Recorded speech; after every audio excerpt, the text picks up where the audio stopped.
يا أيها الذين آمنوا اذكروا الله ذكرا كثيرا وسبحوه بكرة وأصيلا۔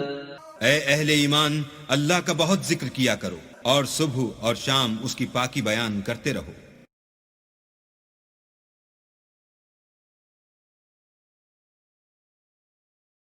اعوذ باللہ من الشیطان الرجیم۔ پناہ مانگتا ہوں میں اللہ کی شیطان مردود سے۔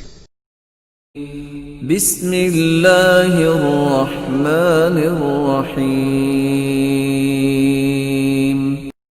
شروع اللہ کا نام لے کر جو بڑا مہربان نہایت رحم والا ہے۔ وَلَقَدْ خَلَقْنَا الْإِنسَانَ مِنْ سُلَالَةٍ مِّنْ طِينٍ ثُمَّ جَعَلْنَاهُ نُطْفَةً فِي قَرَارٍ مَّكِينٍ ثُمَّ خَلَقْنَا النُّطْفَةَ عَلَقَةً فَخَلَقْنَا الْعَلَقَةَ مُضْغَةً فخلقنا المضغة عظاما فكسونا العظام لحما ثم أنشأناه خلقا آخر فتبارك الله أحسن الخالقين۔ ثم إنكم بعد ذلك لميتون ثم إنكم يوم القيامة تبعثون۔ ولقد خلقنا فوقكم 7 طرائق وما كنا عن الخلق غافلين وأنزلنا من السماء ماء بقدر فأسكناه في الأرض وإنا على ذهاب به لقادرون۔ فأنشأنا لكم به جنات من نخيل وأعناب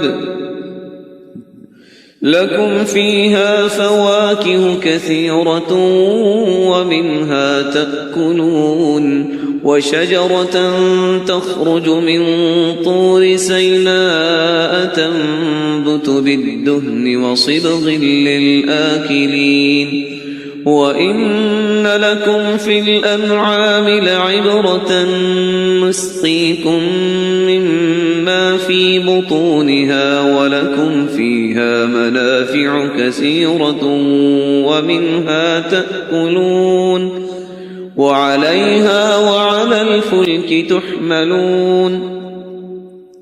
ولقد أرسلنا نوحا إلى قومه فقال يا قوم اعبدوا الله ما لكم من إله غيره أفلا تتقون۔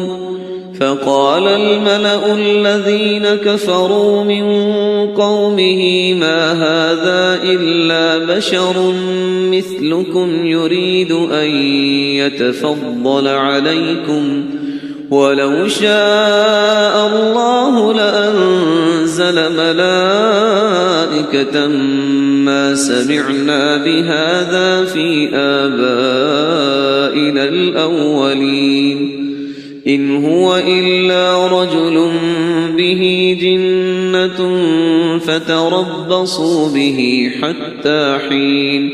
قال رب انصرني بما كذبون فأوحينا إليه أن اصنع الفلك بأعيننا ووحينا فإذا جاء أمرنا وفارت النور فاسلك فيها من كل زوجين 2 وأهلك إلا من سبق عليه القول منهم ولا تخاطبني في الذين ظلموا إنهم مغرقون۔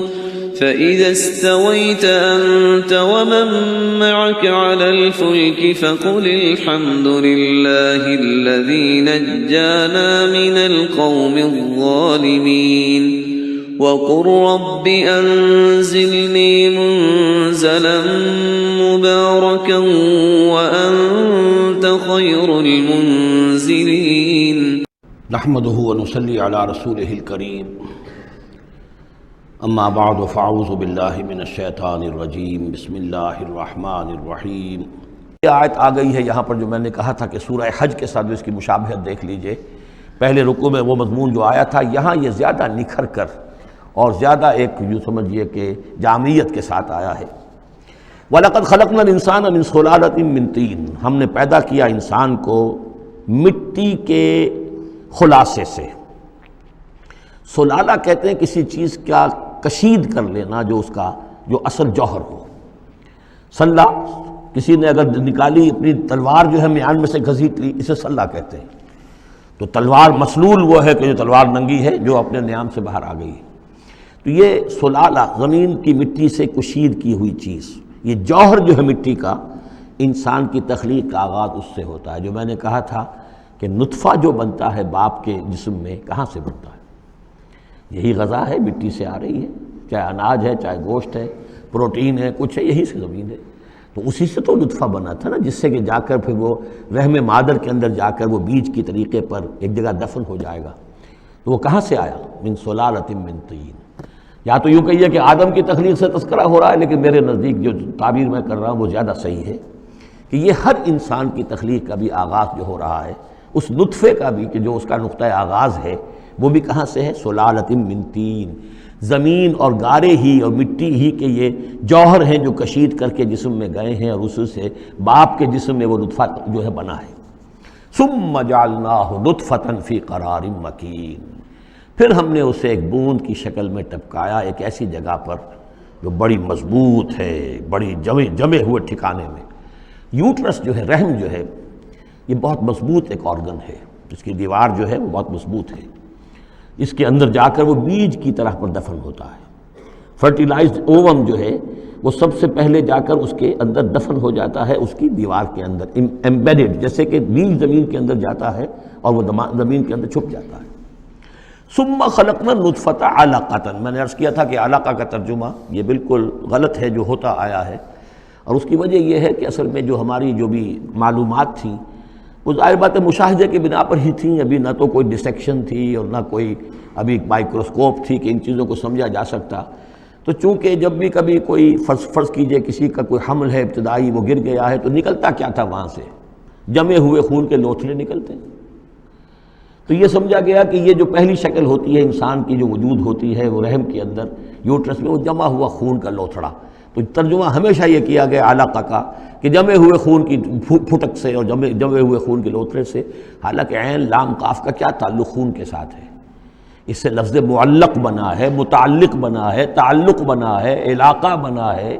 یہ تو لفظ جو ہے اس کے معنی کیا ہے؟ تو اب معلوم ہوا ہے ہمیں کہ صحیح مفہوم کیا ہے، کہ جب پہلے تو وہ امبیڈ ہو جاتا ہے، وہ جو نطفہ ہے ماں کے رحم کی دیوار میں، پھر وہ اس سے نکل کر لٹکنے لگتا ہے اس کے ساتھ، دیوار کے ساتھ، جیسے کہ کوئی یہ جو ہوتی ہیں لیچز کہلاتی ہیں، کیا جونک، جیسے جونک جو ہے کسی کے ساتھ چمٹ جائے اور پھر وہ لٹکی ہوئی ہو، تو جونک کی طریقے سے وہ پھر رحم مادر کی دیوار کے ساتھ لٹک گیا، معلق ہے۔ اب یہ علقہ ہے۔ پھر اس علقہ سے فخلقنا العلقۃ مضغۃ، اس علقہ کو ہم ایک لوتھڑے کی شکل دیتے ہیں۔ یہ وہ جو میں نے جو کیتھل مور سے آپ کا حوالہ دیا تھا میں نے ابتدائی اپنے خطاب میں، اس نے کہا ہے واقعتاً گوشت کا ایک لوتھڑا لے کر اپنے منہ میں رکھا، تھوڑا سا کچا سا گوشت، اور پھر اسے تھوڑا سا چبایا دانت سے، اور پھر نکال کے دکھایا کہ جو شکل میرے دانتوں کی جو شکل بن گئی ہے اس پر بین ہی یہی شکل ہوتی ہے انسان کے اندر ابتدائی ایمبریو کی، اسی طرح کے نشان پڑے ہوتے ہیں۔ تو گویا کہ یہ مضغہ جو ہے وہ وہی ہے، گوشت کا لوتھڑا کچھ نیم چبایا ہوا سا۔ فخلقنا المضغۃ عظاما، پھر ہم اسی مضغے کے اندر ہڈیاں بنا دیتے ہیں۔ فکسونا العظام لحما، اور پھر ہڈیوں کو ہم گوشت چڑھا دیتے ہیں۔ ثم انشأناہ خلقا آخر، پھر ہم اسے اٹھاتے ہیں ایک دوسرے ہی اٹھان پر۔ یہ ہے اصل میں قیامت کا حصہ جو ہے اس آیت کا، جس کو بہت کم لوگوں نے سمجھا ہے۔ واقعہ یہ قرآن کا یہ اعجاز ہے، جب تک یہ چیزیں ابھی واضح نہیں تھیں لوگ گزر جاتے تھے، اور یہ کہ عام آدمی اب بھی گزر جائے گا، لیکن یہ کہ جب بات واضح ہوتی ہے تو معلوم ہوتا ہے کہ یہاں تو قیامت مضمر ہے۔ امام راضی جو ہے رک گئے ہیں سورہ حدید کی اس آیت پر آ کر، هو الاول والآخر والظاہر والباطن اعلم ان هذا المقام مقام غامض عمیق مہیب۔ اور اس دور کے کئی مفسرین قرآن کو میں نے دیکھا وہ وہاں سے ایسے گزر جاتے ہیں کہ جیسے وہاں کچھ ہے ہی نہیں۔ تو یہ اصل میں دیکھنے والی آنکھ سے متعلق ہے۔ اب یہاں غور کیجئے، یہاں فا اور ثم کا فرق دیکھیے۔ لقد خلقنا الانسان من سلالۃ من طین کے بعد آیا ثم۔ ثم سے جو وقفے آ رہے ہیں وہ پورے دور کے ہیں۔ اب وہ مٹی کا سلالہ جو ہے اس سے نطفہ بننا ایک مکمل دور ہے۔ ثم جعلناہ نطفۃ فی قرار مکین، پھر ہم نے اسے ایک بڑے مضبوط مکان کے اندر ایک بیج کی شکل کے اندر دفن کیا۔ یہ دوسرا دور ہے۔ ثم خلقنا، لیکن اس ثم کے بعد کتنے فا آ گئے ہیں۔ ثم خلقنا النطفۃ علقۃ فخلقنا العلقۃ مضغۃ فخلقنا المضغۃ عظاما فکسونا العظام لحما، 4 فا آ گئے۔ پھر آیا ثم انشأناہ خلقا آخر، ایک بالکل نیا مرحلہ ہے یہ۔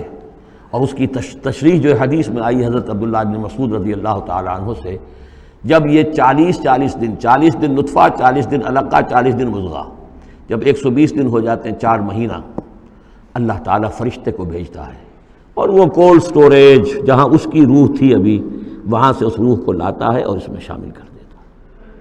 اب یہ کچھ اور شے بن گئی۔ اب تک یہ صرف ایک حیوان تھا، انسان نہیں تھا۔ اب وہ حیوان انسان کے ساتھ وہ روحانی وجود انسان جو ہے جب لا کر شامل کر دیا گیا، ثم ينفخ فیہ الروح۔ لیکن اس حدیث کو بھی لوگوں نے سمجھا روح سے مراد جان ہے، حالانکہ ہمیں معلوم ہے کہ یہ جو 4 مہینے ہے تو کیا بے جان تھا وہ؟ معاذ اللہ، وہ تو جو مرد کا سپرمیٹوزوون ہے وہ بھی زندہ ہے، لیونگ ہے۔ ماں کا جو اووم ہے وہ بھی زندہ ہے، زائگوٹ ہے وہ بھی زندہ ہے۔ مردے کا تو سوال ہی نہیں۔ تو در حقیقت یہ زندہ تو یہ سب ہے، لیکن اس کے بعد اس میں جو روح پھونکی گئی، پہلے وہ صرف حیوان تھا، اب وہ انسان بنا۔ یہ ہے ثم انشأناہ خلقا آخر، پھر ہم نے اٹھایا اسے ایک اور ہی تخلیق پر۔ فتبارک اللہ احسن الخالقین، بڑا بابرکت ہے اللہ تمام تخلیق کرنے والوں میں بہترین تخلیق کرنے والا۔ ثم انکم بعد ذلک لمیتون، پھر تم اس کے بعد پھر تمہارے اوپر موت وارد ہوگی، ایک نیا دور آئے گا تمہارا۔ ثم انکم یوم القیامت تبعثون، پھر تم قیامت کے دن دوبارہ اٹھا لیے جاؤ گے۔ یہ ہے گویا کہ حیات انسانی کے مختلف مراحل کی بہترین اور جامع ترین اس موضوع پر یہ جو ہے جگہ، یہ سروۂ سلام ہے قرآن مجید کا۔ وَلَقَدْ خَلَقْنَا فَوْقَكُمْ سَبْعَ طَرَائِقَ، اب وہی مضامین جو مکی صورتوں کے ہیں۔ اور ہم نے تمہارے اوپر 7 راستے بنائے ہیں۔ اب یہ 7 آسمان مراد ہیں یا کوئی اور شے مراد ہے، واللہ عالم، آیات متشابہات میں سے ہوگی، جب تک کہ اس کی حقیقت مزید ہم پر منکشف نہ ہو جائے۔ وَمَا كُنَّا عَنِ الْخَلْقِ غَافِلِينَ، اور ہم اپنی مخلوقات سے غافل نہیں ہیں، ایسا نہیں ہے کہ ہم بے خبر ہو جائیں۔ وَأَنزَلْنَا مِنَ السَّمَاءِ مَاءً بِقَدَرٍ، اور ہم نے آسمان سے اتارا پانی ایک اندازے کے مطابق۔ ذرا اندازے زیادہ ہو جائے تو سیلاب ہی سیلاب ہو، ساری موت واقع ہو جائے، اندازے سے ہوتا ہے۔ فَأَسْكَنَّاهُ فِي الْأَرْضِ، تو پھر ہم نے اس کو ٹھہرا دیا زمین میں۔ وَإِنَّا عَلَىٰ ذَهَابٍ بِهِ لَقَادِرُونَ، اور ہم اسے لے جانے پر بھی قادر ہیں، جب چاہیں گے یہ سارا پانی لے جائیں گے، تمہارے لیے حیات کے لیے کوئی بنیاد نہیں رہے گی۔ فَأَنشَأْنَا لَكُمْ بِهِ، اس پانی کے ذریعے سے ہم نے پیدا کر دیے تمہارے لیے جنات، باغات، من نخیل، کھجور کے، وعناب، اور انگوروں کے، لَكُمْ فِيهَا فَوَاكِهُ كَثِيرَةٌ، اس میں تمہارے لیے بہت سے میوے بھی ہیں، وَمِنْهَا تَأْكُلُونَ، اور اس میں سے بعض تمہارے لیے غذا کا کام دیتے ہیں۔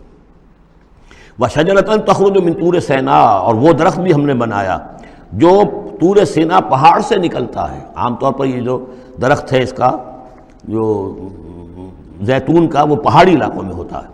وَشَجَرَةً تَخْرُجُ مِنْ طُورِ سِینَاء تَنبُتُ بِالدُّهْنِ، وہ تیل لے کر اگتا ہے، یعنی اس کا جو پھل ہے زیتون، اس کے اندر تیل ہے، اولیو آئل ہے۔ تنبت من دہن وصبغ للآکلین، اور وہ کھانے والوں کے لیے سالن کا کام دیتا ہے۔ بہت بڑے علاقے کے اندر اصل شے یہی ہے، بس روٹی، اور روٹی کو بھگو لیا، اس کے اندر کھا لیا۔ وَإِنَّ لَكُمْ فِي الْأَنْعَامِ لَعِبْرَةً، اور تمہارے لیے ان چوپایوں میں بھی بڑا سبق کا سامان ہے، عبرت کا سامان ہے۔ اگر سمجھنا چاہو تو اسی میں تمہارے لیے ہدایت کے لیے نشانیاں ہیں۔ نُسْقِيكُم مِّمَّا فِي بُطُونِهَا، پلاتے ہیں ہم تمہیں ان کے پیٹوں میں جو کچھ ہے اس سے۔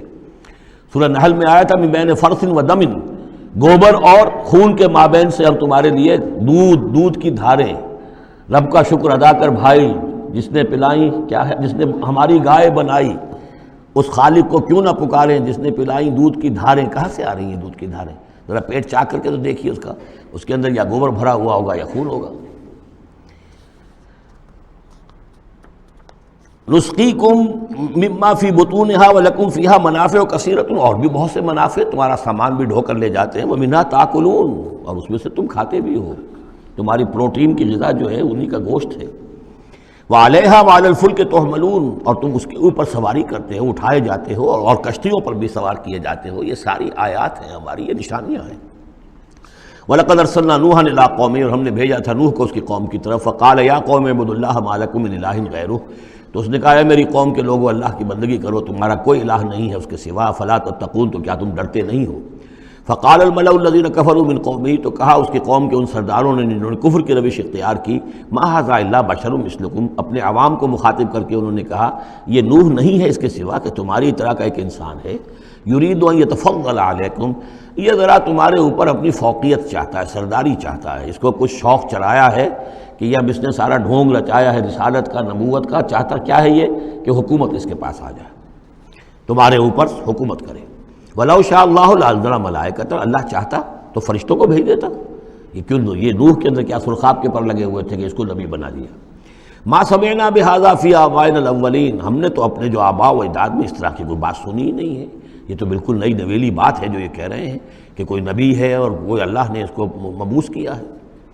قال رب انصرنی بما کذبون، حضرت نوح نے عرض کیا پروردگار میری مدد فرما، جو یہ تکذیب میری کر رہے ہیں، انہوں نے مجھے جھٹلا دیا، تو ہی مدد فرما۔ فاوحینا الیہ، تو ہم نے اس کی طرف وحی کیا، نصنع الفلک بأعیننا واحینا، کہ اب ہماری نگاہوں کے سامنے اور ہماری ہدایات کے مطابق، وحی کے مطابق کشتی بناؤ۔ فاذا جاء امرنا، جب ہمارا حکم آ پہنچے، وفارت تنور، اور تنور ابل پڑے، فاسلک فیہا من کل زوجین، تو تمام مخلوقات میں سے، تمام حیوانات میں سے تم ایک ایک جوڑا جو ہے، یعنی دو نر اور مادہ ایک تو دو بن جائیں گے، ان کو رکھ لو۔ وَأَهْلَكَ إِلَّا مَنْ سَبَقَ عَلَيْهِ الْقَوْلُ، اور اپنے گھر والوں کو بھی سوار کر لو سوائے اس کے کہ جن کے بارے میں پہلے ہی بات طے ہو چکی ہے، یعنی ان کی ایک بیوی اور ایک بیٹا۔ فَلَا تُخَاطِبْنِي فِي الَّذِينَ ظَلَمُوا، تو مجھ سے مخاطب نہ ہونا، مجھ سے بات نہ کرنا، مجھ سے کوئی درخواست نہ کرنا ان لوگوں کے بارے میں کہ جنہوں نے کفر کیا اور شرک کیا۔ إِنَّهُمْ مُغْرَقُونَ، اب یہ سب کے سب غرق کیے جائیں گے۔ فَإِذَا اسْتَوَيْتَ أَنْتَ وَمَن مَّعَكَ عَلَى الْفُلْكِ، تو جب تم اور جو تمہارے ساتھی ہوں گے وہ کشتی پر بیٹھ جائیں، جم جائیں، فقل، تو کہنا اس وقت الحمدللہ الذی نجانا من القوم الظالمین، کل شکر ہے اس اللہ کا جس نے کہ ہمیں ان ظالموں کی قوم سے نجات دی۔ وقل، اور یہ بھی کہنا رب انزلنی منزلا مبارکا، پروردگار اب مجھے اتاریو برکت کا اتارنا، یعنی کہ اب ہم اس کشتی میں سوار ہو رہے ہیں، یہ کشتی اب کہاں کہاں جائے گی، کہاں رکے گی، کہاں ہم اتریں گے، یہ سب معاملات تیرے علم میں ہیں، تیرے ہاتھ میں ہیں۔ اور رب انزلنی منزلا مبارکا وانت خیر المنزلین، اور یقیناً تو ہی ہے بہترین اتارنے والا۔